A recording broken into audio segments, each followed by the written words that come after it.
ati ungiigua kwanyu kwina history yo ni ugukorwo wina hahu ya gukorwo kimenyo nawe no ukorwo kinyitwo ni thina uria rimwe ni koragwo genetic ni twiraga mundu wina predisposition ya gukorwo na murimu wa cukari family-ini yao akarora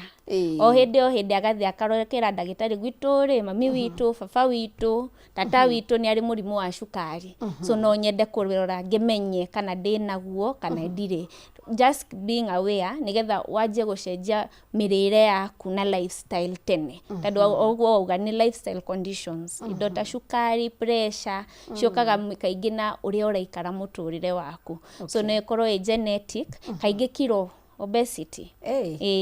how andu marore ni gwikaga ni tumago korwo predisposed kwe murimu wa cukari ni ukoraga andu aige mena kiro nyingi ni magiaga murimu wa cukari so lifestyle conditions ni citumaga kana environmental factors no korwo haria urarutira wira ri ndurona irio iria cibataire so urariania irio uria cihana mwiri ugakinya handu ikauga aca ndingihota gu process yes so cukari ni irehagwo ni maundu maingi no ni twiraga mundu as long as ni urathie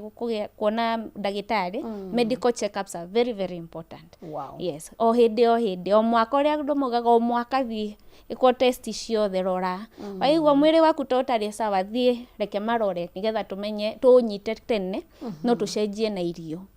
yes kana tucenjie na dawa so ya mbere ni twanjagia na ndagitari agakwira afaga gutuma gwakwa agakwira riu thie wone ndagitari wa irio nigetha akwire diet wise niki ungicenjia kana niki ungi improve nigetha twithereme kana uhote gu